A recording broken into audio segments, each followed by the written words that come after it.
Thanks for joining our Web 2.0 class. This is your instructor, Teresa Pelkey.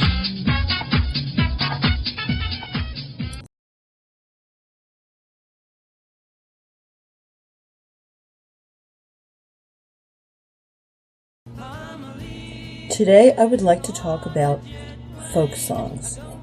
Oh, excuse me. I mean folksonomies.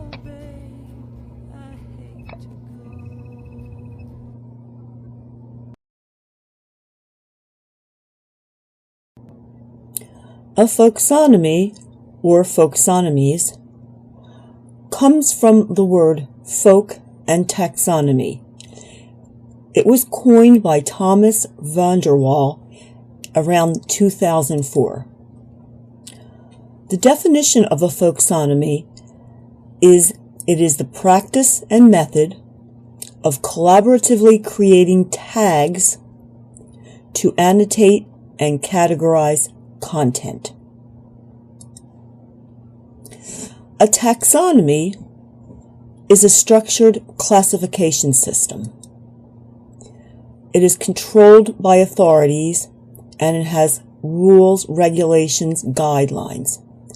A folksonomy, on the other hand, consists of freely chosen keywords. There are no restrictions, and the user can generate them. They can also be collaboratively generated. So a folksonomy is used to identify content with labels that are called tags. These tags are chosen by the user. They are used to define the content, to find the content later. They are available to the public, and they can be added by others in many instances. Why do we need a folksonomy? Well, from the very beginning of the internet, we use the web for finding information. The current methods that we have been using do have limitations. And since there is such a vast amount of information out there today, and since the information is now existing in different media formats, we need better ways of finding information, or may I say additional ways of finding information.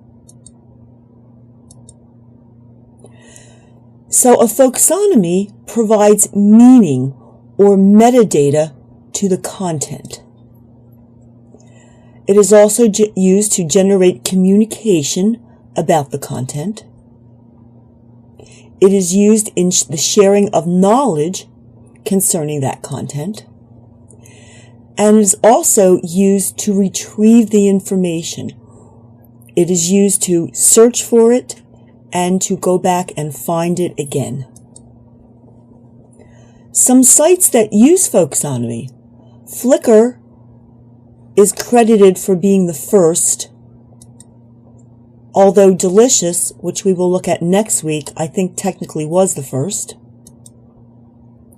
YouTube uses folksonomies, Library Thing, and Amazon.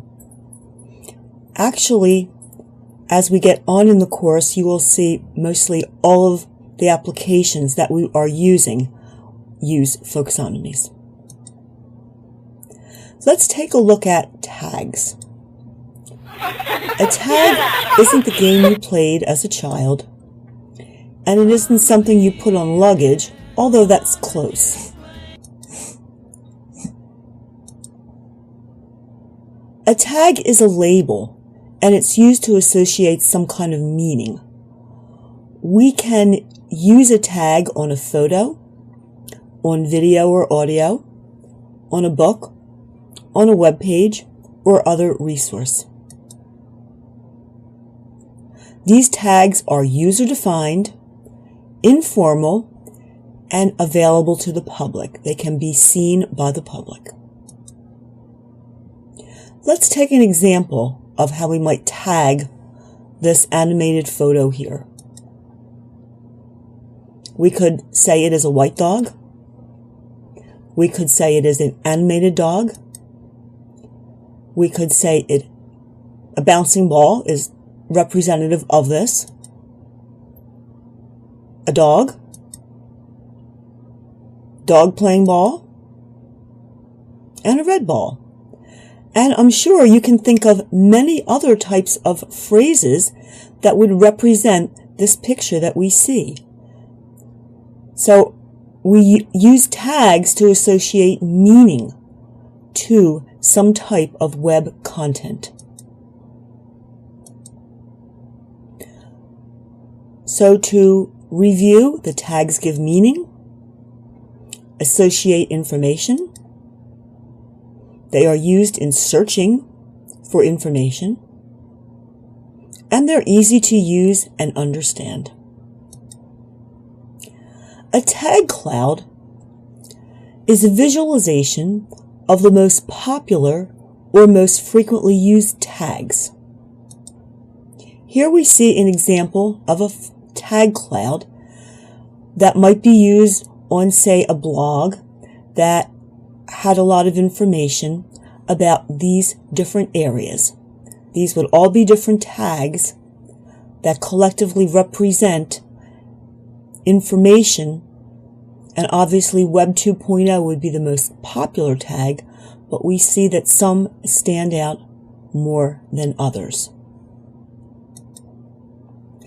So we will take a look at Flickr next to understand how tags can be used in a realistic setting.